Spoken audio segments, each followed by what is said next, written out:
a nivel sérico, ¿no? Todo lo que sigue acerca del síndrome nefrótico en la infancia es cierto. ¿Colesterol sérico elevado? Sí hay, ¿no? 85% experimenta cambios mínimos de la enfermedad. O sea, ¿tiene una enfermedad por cambios mínimos? Sí, es la principal causa del síndrome nefrótico de la infancia, ¿no? Reabsorción reducida de sodio por el riñón. ¿Qué pasaba en el síndrome nefrótico? Hay aumento del líquido, ¿no?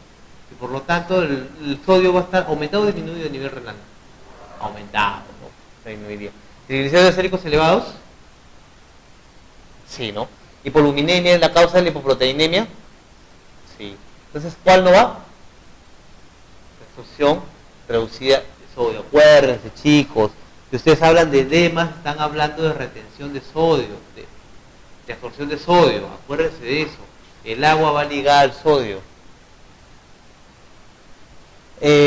Vamos a ver la glomerulosclerosis membranosa. Es la causa más frecuente del síndrome nefrótico en el adulto y se caracteriza por dos cambios interesantes. Uno, hay un acúmulo de depósitos electrolitos de inmunoglobulinas en el lado epitelial de la membrana basal y va a haber un engrosamiento de la pared de los capilares glomerulares. Y esto hace que puede que aparezca en el curso de otras enfermedades generales como tumores, lupus, fármacos, infecciones. Como ves, en un momento la reacción es larga.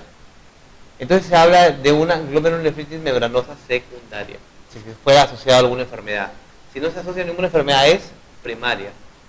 El 85% de las veces no se asocia a ninguna enfermedad. O sea, el 85% de las veces es primaria. Y un 15% secundaria. ¿Ya? Este es el glomérulo. Vamos a encontrar aquí la membrana basal. Y vamos a encontrar nosotros el túbulo proximal acá y básicamente vamos a encontrar una inflamación a nivel de todo esto con aumento de los poros y aumento de la filtración de los hematíes a nivel de la luz tubular, a este nivel. Es crónica, de origen autoinmunitario ligado a genes susceptibles, o sea, la persona ya viene fallada. Simplemente que está esperando un gatillo para poderse para poder presentarse, para poderse desarrollar en el curso de la vida. La pared capilar se vuelve porosa y permeable por la acción lesiva del complejo MAP, que es el antígeno capsular, ya que activa células epiteliales y mensajeras, las que liberan proteasas y factores oxidantes, que producen entonces lesiones a nivel de la pared de los capilares. Es la causa más frecuente del síndrome nefrótico. Segunda entidad más característica, nefrosis lipoidea o enfermedad por cambios mínimos. Es lo mismo, son sinónimos. Es la causa más frecuente del síndrome nefrótico en niños, es bastante benigno y se caracteriza por la pérdida difusa de depósitos de los glomérulos. Tiene una incidencia máxima entre los 2 y 6 años y puede aparecer después de una infección respiratoria o de una vacunación. Suele obtenerse una enorme mejoría con corticoides. Fuerza. En el adulto, 85% es primaria, generalmente es crónica. En el niño, 85% también es primaria, por cambios mínimos, y generalmente responde a corticoides, tiene un pico a los 16 años, y es benigno y autolimitado. ¿Qué es lo que causa la enfermedad por cambios mínimos? Generalmente se dice que tiene un problema inmunitario, mientras que en el otro era genético, que esperaba un gatillo, ¿no? para poder explotar, ¿no? Aunque hay ausencia en realidad de acúmulos inmunitarios a nivel de la biopsia renal. Existe algún trastorno inmunitario que produce una sustancia que lesiona las células epiteliales viscerales y produce una proteinuria. ¿Cómo evoluciona? Evoluciona de una proteinuria masiva, pero la función renal está bien. Hay una proteinuria marcada, sin embargo el riñón no falla, no hay azoemia, la creatinina y la urea se mantienen en los niveles normales. Y la proteinuria es muy selectiva, generalmente bota albúmina nada más, no bota otro tipo de proteínas. Más del 90% de los niños se mejoran rápidamente con corticoides y el pronóstico a largo plazo es excelente, se recuperan felizmente. Se puede asociar a linfomas, a leucemias y a tratamientos con antiinflamatorios no esteroideos. Y el tratamiento, dieta, tenemos que restringir la sal, tenemos que tener un reposo moderado, un reposo relativo, y darle diuréticos pues, para evitar la retención de líquidos, ¿no? Como furosemida, o puede ser tiacidas también o diuréticos ahorradores de potasio, ya que va a haber una hipernatremia y una hipocalemia. ¿Se acuerdan ustedes? Eso es por alteraciones tubulares también indirectas que van a dar.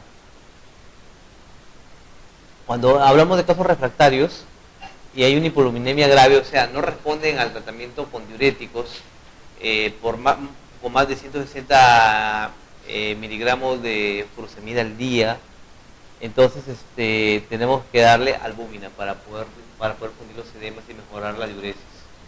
Refractario a diuréticos significa más de 4 tabletas de furosemida de 40 y más de 4 tabletas de espironolactona al día. Y la hipoproteinemia se trata con restitución de las proteínas a través de la dieta, pero más o menos un gramo por kilo al día. No podemos dar una ingesta hiperproteica porque podríamos hacer que falle el riñón y producir azoemia.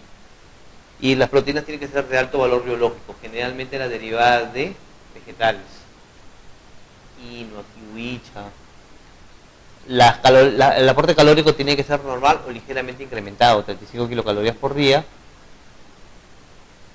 Y bueno, podemos darle IECA, enalapril, captopril, para disminuir la proteinuria. Están indicados. Los IECA en el síndrome nefrótico, si es que no hay falla renal severa, se pueden dar. ¿Y por qué los IECA se contraindican en forma relativa en un paciente con insuficiencia renal marcada?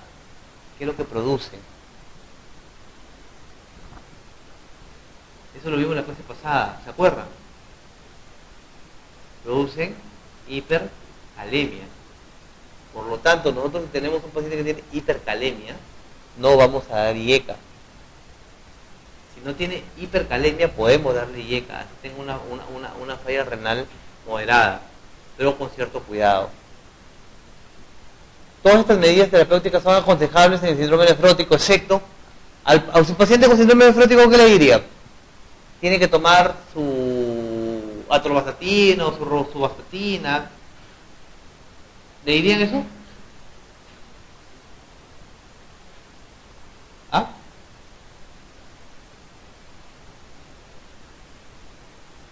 ¿Le aconsejarían a su paciente con síndrome nefrótico que tome un hipolipomiente? ¿Sí o no? Chicos, a ver, doctora, ¿qué le dirías a tu paciente con síndrome nefrótico?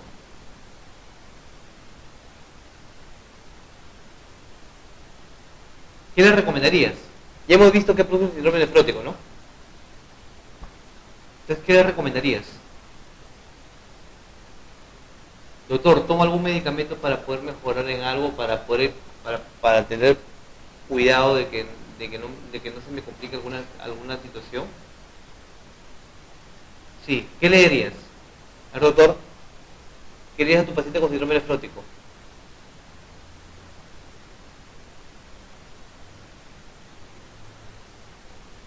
Uno por uno, no se desesperen, chicos. Hay oportunidad para todos. Doctor, ¿qué produce el síndrome nefrótico? ¿Cuál? ¿Perdón? Claro, una dieta hiposódica, perfecto. Normoproteica o hipoproteica, ¿no? Con proteínas de alto valor nutricional. ¿Qué más? Ahí perfecto, muy bien. ¿Qué es importante? Perdón. Diuréticos, para fundir edemas, perfecto, muy bien, para evitar que retenga líquidos. Es que para que usted dé la indicación a un paciente se supone que deben de saber la fisiopatología de la enfermedad, ¿no? ¿Qué otras cosas más le darían a su paciente con síndrome nefrótico? ¿Doctora? ¿Qué le darías hipolipemiante? ¿Por qué? Hiperlipidemia, claro, pues paciente con síndrome nefrótico va a tener hiperlipidemia. ¿Se acuerdan de las 4 características del síndrome nefrótico? Hiperlipidemia, retención hídrica, fenómenos trombóticos y problemas inmunológicos. Aparte de la proteinuria, que es el kick del asunto, ¿no? Por lo tanto, ya la proteinuria lo hemos visto con la dieta. La restricción de sal va a disminuir nosotros el aumento de edemas y los diuréticos también nos van a fundir los edemas que ya haya, la restricción hídrica también nos debe evitar de que se congestione, y los hipolipemiantes pues nos van a ayudar para resolver los problemas de dislipidemia que va a tener este paciente, ¿no? ¿Qué más le darían? Doctor.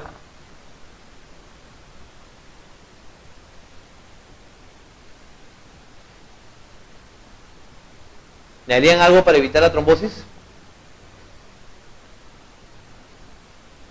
Por lo menos aspirinita, ¿no? Por lo menos.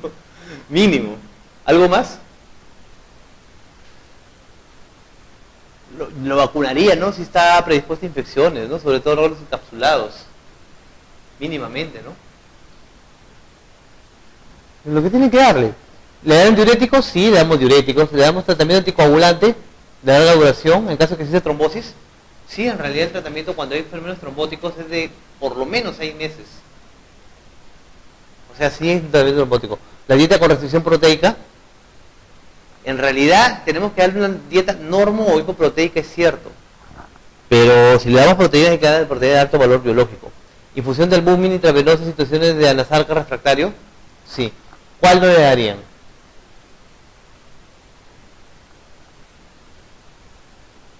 Dieta con restricción proteica, ¿no? O sea, le damos una hipoproteica o normoproteica, pero jamás le vamos a decir no consuma proteínas, porque está que pierde proteínas. Es cierto, nosotros no le vamos a dar una dieta hiperproteica, porque la dieta hiperproteica lo que va a hacer es, lo que va a ocasionar es el aumento de pérdida de proteínas a través de la orina. Es cierto, pero tampoco le vamos a decir no coma proteínas o coma pocas proteínas. El pobre hombre está que bota todas las proteínas que tiene por la orina. Tenemos que restituirle algunas formas de proteínas. Entonces le vamos a dar una dieta normoproteica o ligeramente hipoproteica, pero con las proteínas tienen que ser de alto valor biológico. Acuérdense de eso. Un paciente con síndrome nefrótico, las medidas generales no específicas para corregir la proteinuria incluye uno de los siguientes procedimientos. A ver, ¿le darían dieta hiperproteica? ¿Sí o no? Si bien es cierto tiene hipoproteinemia, hemos dicho que la dieta hiperproteica más bien favorece la pérdida de más proteínas por la orina. Por lo tanto, la dieta tiene que ser normoproteica o hipoproteica, pero siempre tratando de restituir las proteínas perdidas con proteínas de alto valor biológico. Por lo tanto, una dieta hiperproteica no le vamos a dar porque vamos a empeorar el cuadro. Diuréticos y o betabloqueadores para corregir la proteinuria. ¿Los diuréticos o betabloqueadores? ¿Los diuréticos corrigen la proteinuria? No la corrigen, simplemente nos permiten evitar que el paciente se congestione, pero no nos permiten corregir la proteinuria. Simplemente nos permite mantener el equilibrio hídrico. Inhibidores de la enzima convertidora de angiotensina, ¿le darían? Hemos visto, ¿no?, de que los IECA son los únicos medicamentos que se ha visto que reducen la proteinuria en los pacientes con síndrome nefrótico y con síndrome nefrítico. Son los únicos medicamentos que te van a reducir la proteinuria. Por lo tanto, se deberían recibir. Por lo tanto, ustedes tienen que agregar a su tratamiento de síndrome nefrótico IECAS, enalapril. Doctor, pero que no hace hipertensión. Bueno, pues ponle aunque sea un cuarto de tabletita cada 8 horas o cada 2 horas, pero darle algo de IECAS para que disminuya la proteinuria. ¿Ya? Calcioantagonistas no hidropidínicos. Tenemos los hidropidínicos y no hidropidínicos, ¿no? Diltiazem, verapamilo. ¿No? No le vamos a dar. Corticoides por vía sistémica. En realidad no te van a beneficiar en mucho, salvo la causa de fondo. Sí podrían beneficiar en algo la proteinuria, pero dependiendo de la causa. Dependiendo de la causa. Si la causa es por una enfermedad autoinmune, obviamente sí va a disminuir la proteína de corticoides, pero no en todos los casos. Como una medida no específica son los IECA. Esto ya sería como una medida específica. ¿Por qué? Porque depende de la causa. ¿Ya? ¿Qué complicaciones vamos a tener con el síndrome nefrítico? Ya lo hemos visto, creo, toda la clase, ¿no? Infecciones por organismos encapsulados, producto de que hay pérdida de inmunoglobulinas a través de la orina, ¿no?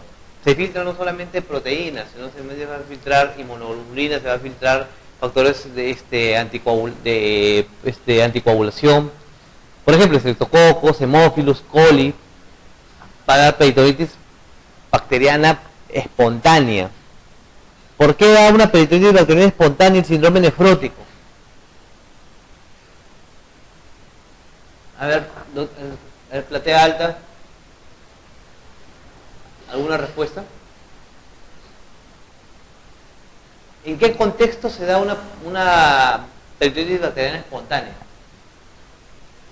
La secundaria ya la sabemos, ¿no? Tenemos una apendicitis, tenemos una perforación abdominal, tenemos una perforación intestinal de alguna otra índole, tenemos una trombosis, ¿no? Qué sé yo, una obstrucción intestinal que da un megacolon tóxico. Todo eso nos va a dar una peritonitis bacteriana secundaria, ¿no? Nos da una peritonitis bacteriana espontánea o primaria. ¿Por qué nos da? ¿Por qué? No, una espontánea primaria. Peritonitis bacteriana. ¿Cuál es el germen más frecuente en las peritonitis bacterianas? El coli, los gram negativos, ¿no? Son los más frecuentes. No es el neumococo, ¿no? El neumococo es arriba. ¿Pero por qué se da? En realidad, cualquier enfermedad que me dé ascitis me va a predisponer a una peritonitis bacteriana espontánea. Sea síndrome nefrótico, sea cirrosis hepática, sea hipertensión portal, sea insuficiencia cardíaca, cualquiera de estas enfermedades nos va a dar ascitis.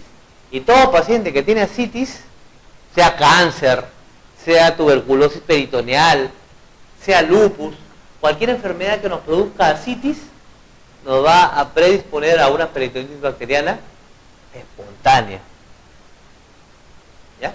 Por eso que se ve esto acá. Infecciones cutáneas que hemos visto por el problema de inmunoglobulinas como la erisipela, ¿no? Infecciones respiratorias altas también por el neumococo o hemófilus. Meningitis también por lo mismo, ¿no? Sobre todo por hemófilus en adultos. Sepsis, por lo mismo que hemos visto, recaídas de infecciones virales. Herpes, sobre todo. Complicaciones que van a tener por síndrome nefrótico. Insuficiencia renal aguda. No es frecuente, pero se da. Sobre todo en los adultos. En los niños, como hemos visto, los cambios mínimos, enfermedad por cambios mínimos generalmente no da problemas renales asociados, pero en el adulto sí. Enfermedad por cambios mínimos, hipovolemia, producto del uso de diuréticos, aumento de la renina intestinal de aldosterona. ¿Por qué? Porque los pacientes, si bien es cierto, aumentan el agua a nivel intersticial, el agua a nivel intravascular está disminuida. Por lo tanto, va a haber una hipoperfusión tisular y se activa el sistema renina intestinal de aldosterona. Va a haber un colapso circulatorio, sí, porque hay retención de líquido en otros lados, pero el líquido entre los vasos está disminuido. Por lo tanto, puede haber una hipotensión secundaria. Una insuficiencia renal prerrenal por trombosis, ¿no? Edema intersticial renal, disminuye la presión de infiltración también. El edema que vemos en piel no solamente se da en piel, también se da en el hígado, se da en el cerebro, se da en el corazón, se da en el vaso, se da en los riñones. El edema es generalizado. Trombosis se da solamente en el 1.8% de los casos y se debe al estado de hipercoagulabilidad que hemos visto hace un momento por la pérdida urinaria de proteína C, proteína S, que son proteínas anticoagulantes, y principalmente la antitrombina 3. Va a haber aumento de los factores procoagulantes como el fibrinógeno y aumenta la agregación plaquetaria. Todo esto lo que nos va a dar es predisposición a la trombosis. Va a haber fenómenos tromboembólicos de vasos de mediano y gran calibre, ¿no? Vena cava, renales, arterias pulmonares, femorales, cerebrales.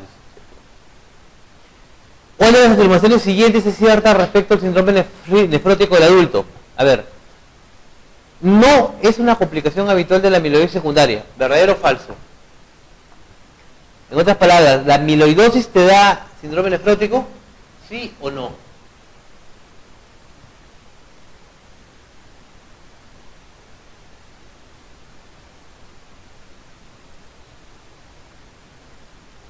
A ver, doctora, la del fondo. Sí, ¿no? Claro. La amiloidosis se caracteriza por dar proteinuria marcada. 10, 20 gramos de proteínas al día en orina. unas pérdidas pero espantosas. Sí, es característico.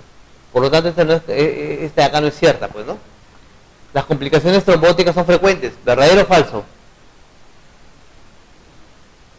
En realidad no son frecuentes, sí se ven, pero no son muy frecuentes que digamos. Hemos visto un 1.8% de los casos, ¿no? Es la expresión clínica habitual de la poliquistosis juvenil. No, la poliquistosis generalmente es insuficiencia renal, hemos dicho, ¿no? A larga data. Cursa generalmente con lípidos plasmáticos bajos. No, va con lípidos plasmáticos altos. Más del 90% de los enfermos responden definitivamente al tratamiento con esteroides. No, depende de la causa, ¿no? Así que, la que nos queda sería las complicaciones trombóticas son frecuentes. No son tan frecuentes que digamos, no es un 8% de los casos. Alteraciones endocrinas como hipocalcemia, pérdida de la globulina transportadora de tiroxina y por lo tanto va a darnos un hipotiroidismo también secundario. Va a haber disminución de la ceruloplasmina, que se encarga del transporte de la ceruloplasmina. Vamos chicos, a ustedes que les gustan enfermedades medio raras o con epónimos, ¿qué transporta la ceruloplasmina? ¿Cuál? Obra, y si no. ¿Y qué enfermedad da? ¿Cuál? Wilson, sí es. Zinc, respuestas inmunes alteradas. El zinc se encarga mucho de las respuestas inmunológicas. Si está disminuido, entonces las respuestas inmunológicas van a estar alteradas o disminuidas. Disminución de la capacidad de curación de las heridas también. Alteraciones cutáneas como palidez y edema. Hidroelectrolíticas como la que hemos visto, ¿no? Hipernatremia, hipocalemia, hiponatremia debido a hipervolemia. Es una complicación, ¿no? Inicialmente vamos a ver hipernatremia, pero cuando se retiene demasiado líquido va a haber una hiponatremia ilusional. ¿Qué pasa? El sodio en el cuerpo está normal o elevado inclusive. Sin embargo, como hay una gran cantidad de líquidos que se está acumulando, diluye el sodio en el cuerpo y por lo tanto nos da una falsa, una pseudo hiponatremia. A eso le llamamos hiponatremia ilusional. ¿Cuál es el tratamiento?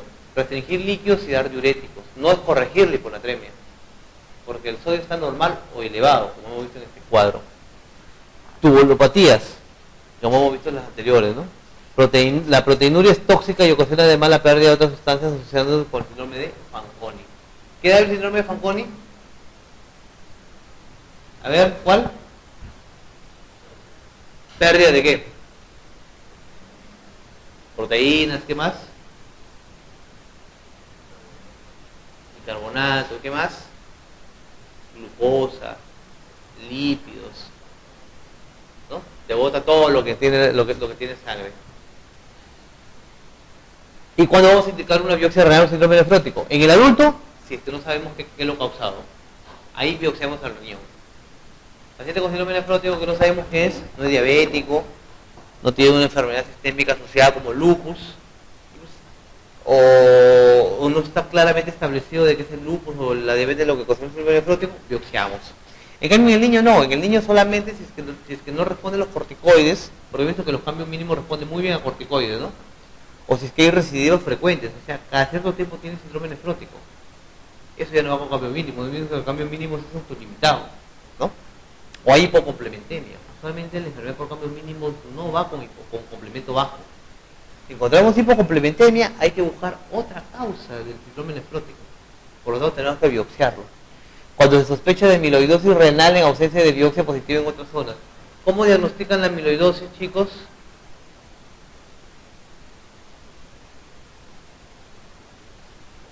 Biopsia. ¿Biopsia de dónde? ¿De qué? Pero con fuerza. Yo sé que saben. Déjenlo aflorar, déjenlo que salga. A ver, ¿biopsia en dónde?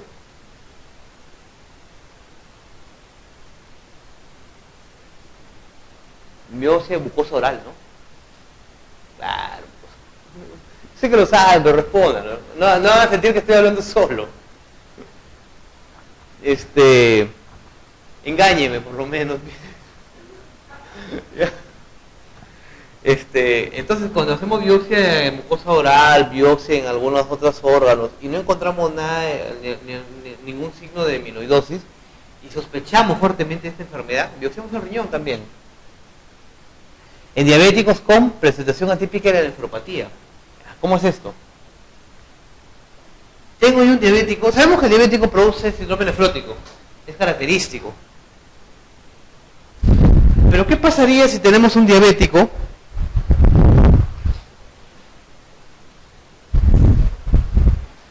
que tiene una diabetes número 1 de corta evolución, o de repente es una diabetes que se controla con dieta nada más, que tiene una hemoglobina glicosilada normal debajo de 6 o debajo de 6.5, dependiendo de si son europeos o norteamericanos? Entonces, no habría una explicación para que haya un síndrome nefrótico, ¿no? Porque el síndrome nefrótico generalmente se da debido a la toxicidad de la glucosa. Se dice de que el daño o la angiopatía renal está directamente relacionado con la angiopatía a nivel de fondo de ojo retiniano. Por lo tanto, si yo tengo un diabético que tiene un fondo de ojo y no hay angiopatía diabética en el fondo de ojo, entonces no tendría por qué haber angiopatía renal tampoco. Pero sin embargo, yo tengo mi diabético que me viene, doctor, yo tengo mi glucosa, estoy orinando espumoso, estoy que me hincho. Haz síndrome nefrótico, pero es diabético, ¿eh? ¿Para qué no te cuidas? ¿Quién te manda a no colocar tu insulina? ¿Quién no te manda a no tomar tus pastillas? Piña, pues ya tu riñón está que falla. No hay forma de revertirlo. Pero doctor, si yo he seguido sus indicaciones, uy carajo, ¿qué pasó acá? Ha seguido mis indicaciones, ¿no? Entonces el que está mal es usted, ¿no? Entonces algo más hay que buscar, ¿no? Entonces hacemos un fondo de ojo y realmente no encontramos ninguna alteración producto de la diabetes. Entonces, ¿qué está causando el problema renal? Obviamente es algo que no es la diabetes. Entonces tenemos que biopsiar ese riñón para buscar qué está pasando ahí, ¿no? Y justamente es uno de los ítems que tenemos que valorar, ¿no? Que no haya retinopatía diabética. Si no hay retinopatía diabética, no tendría por qué haber nefropatía diabética. Deterioro de la función renal en forma rápida. Sabemos de que la diabetes mal controlada nos va a dar problemas de insuficiencia renal a lo largo del tiempo. Nos va a dar problemas de proteinuria a lo largo del tiempo. No es algo que se presenta de una semana a otra, ni de un mes a otro. Es un curso larvado que se da a lo largo de años. Por lo tanto, si un paciente viene, por más diabético que sea, y tiene un síndrome nefrótico, y lo hemos evaluado casualmente hace un mes donde tenía una enfermedad renal controlada, y ahora viene por un síndrome nefrótico marcado, entonces hay que sospechar de otra cosa.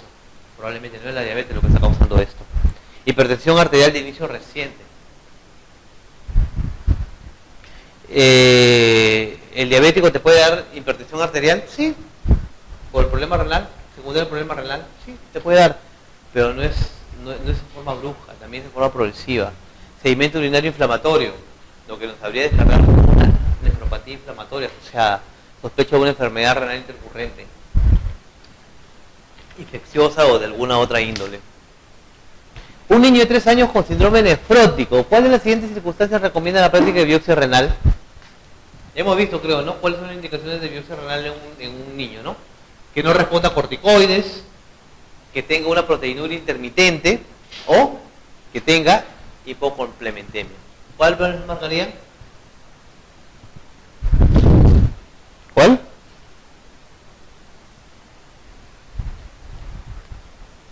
¿Cuál? La E.